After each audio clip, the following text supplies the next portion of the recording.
به نام خدا، حمیدرضا یونسی هستم، مدرس فیزیک. میخوام در رابطه با حرکت بر روی خط راست قسمت سقوط آزاد برای فیزیک سال 12 در خدمتتون باشم.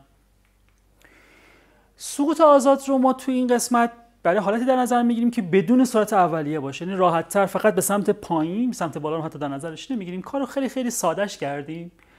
برای این کار تفاوتی که در حقیقت با فرمول‌های گذشته داره اینه که x تبدیل میشه به y، a تبدیل میشه به منفی g که شتاب جاذبه هست، 9.8 که تقریبا ما 10 متر بر مجذور ثانیه براش در نظر میگیریم. پس فرمول ها به این صورت تبدیل میشه. فرمول سرعت برای حرکت شتابدار تبدیل میشه به v مساوی است با منفی gt یا آتی بود به اضافه v صفر رو صفر در نظر گرفتیم.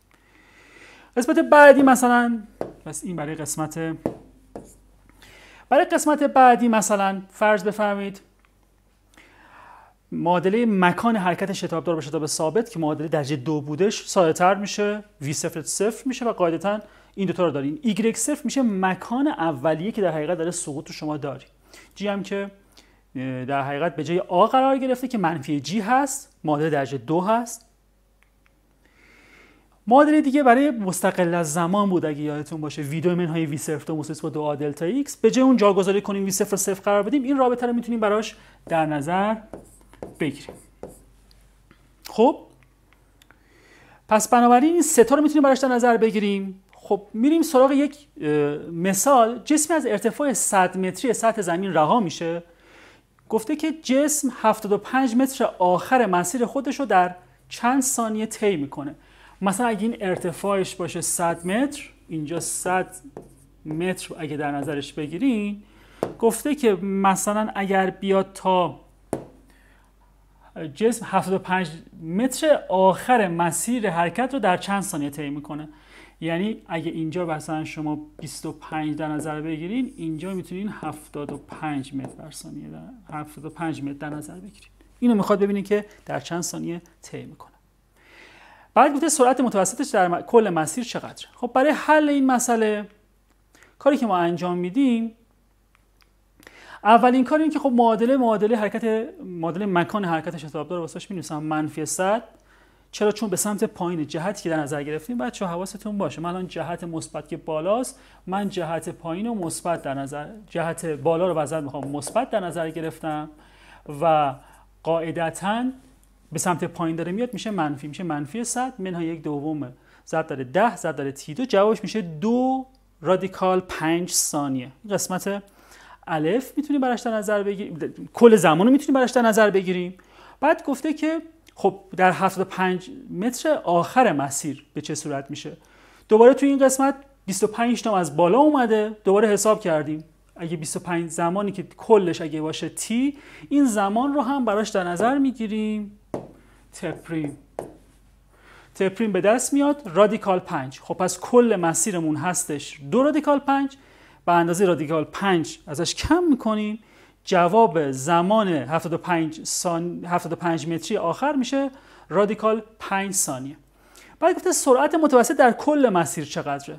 خب برای قسمت به فرمول سرعت متوسط وی اوریج می نویسیم دلتای x تقسیم بر دلتای y تقسیم بر دلتای زمان دلتای t. 50 رادیکال 5 کل مسیرمون اگه 100 متر بوده تقسیم بر 2 رادیکال 5. سادهش اگه بکنیم جوابش رو میتونیم بر اساس وی اوریج تعیین بکنیم که میشه 10 رادیکال 5 متر بر ثانیه است. خب یه عدد طلایی داریم دوستان عزیز برای سقوط آزاد. خیلی میتونه شما رو کمک کنه توی به دست آوردن رابطه ها و جواب ها. خیلی سریع زمان ها من به ترتیب اولا فرض کردم که میگم سرعت اولیت 0 در زمان 1 ثانیه، یعنی 1 ثانیه بعد شما اگه جسمی رو رهاش بکنی سرعت میشه 10 متر بر ثانیه، فاصلت میشه 5 متر. دوباره اگه 2 ثانیه باشه میشه 20 متر بر ثانیه، 20 متر. 30 متر بر ثانیه اگه 1 ثانیه سوم، چون شتاب بچه‌ها 10 متر بر ثانیه است، انگاری تندی رو 10 تا اضافه میکنه. یعنی ثانیه اول که اول 0، 1 ثانیه بعد میشه 10، ثانیه بعدی میشه 20، ثانیه بعدی میشه 30، 10 تا میره جلو، چون شتابتون شتاب جاذبه است. ولی اختلافش هم خواسته باشین در اساس این در نظر بگیرین. خب از فرمول اینجا حساب کنین دیگه. y مساوی با 1/2 GT2 اگه قدر مطلق در نظر بگیرم. توی این میتونین جاگذاری کنین، به جای جی بذارین 10، به جای تی بذارین 1. یه دونش مثلا قرار بدم من، میشه 1/2 ضرب در 10 ضرب در 1 به توان 2. جوابش میشه 5 متر. پس این 5 متر از اینجا به دست اومد. بعدی میشه 20. مورد بعدی هم که میتونین تو ذهنتون حالا مثلا بسپارین، فاصله اینا میگه کنین چه جوریه؟ فاصله اینا هستش اولی 15 تا، بعدی 10 به اضافه 15 است، یعنی 25 تا میشه، بعدی 35 تا میشه، بعدی 45 تا میشه. به همین صورت میره جلو. این عدد اگه تو ذهنتون بسپارین خوبه دیگه. 5 متر 20 متر 45 برای 4 ثانیه برای 80، 5 ثانیه 120 متر. یعنی اگه یک دونه رها بکنی یک جسمی رو، بعد از 5 ثانیه میاد تا عمق 120 متری میره. یا برعکس میتونه عمل بکنی، مثلا بالا مثلا اگه پرتاب میشد 5 ثانیه طول میکشید، ارتفاع اون ساختمون مثلا میشد 125 متر. این عدد تو ذهنتون بسپارین خیلی خوبه. حالا مثال گفته گلوله در شرایط خلا بدون سرعت اولیه از ارتفاع h رها میشه و در آخرین ثانیه سقوط 35 تا 35 تا جابجا میشه. ارتفاع h چند متره؟ خب ببینیم چیکار میتونیم بکنیم. جی هم که 10 گرفته. برای حل این مسئله من میومدم چند تا زمانهای مختلف رو براش در نظر گرفتم. خب حالت اول فرض بفرمایید که مثلا تو اینجا لحظه‌ای که داره برخورد میکنه، اینجا مثلا شروع حرکتتونه که v صفرتون مساوی است با 0. ارتفاعی هم که از اینجا تا اینجا داریم هم فرض بکنین h هستش.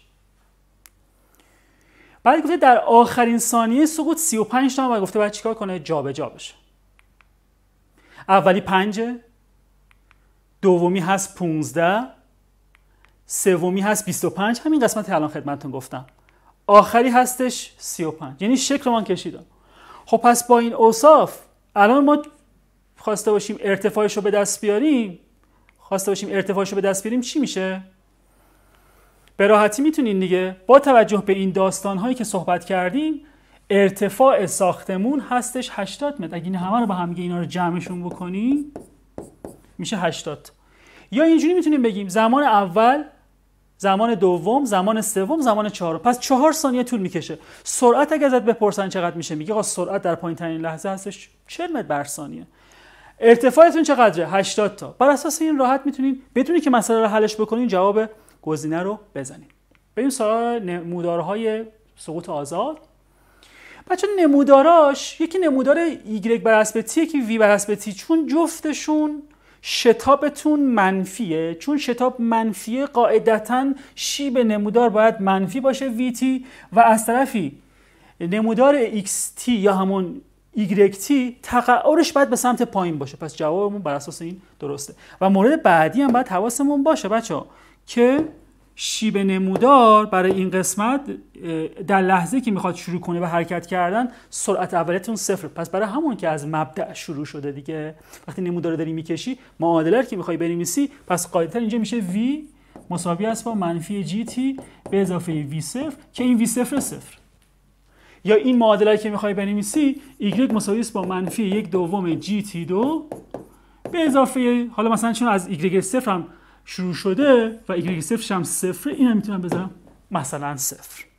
v صفر هم که قاعدتا نداره. نمودار شتابش هم هستش. نمودار شتاب هم چون g منفی به سمت پایین میتونیم براش چی در نظر بگیریم.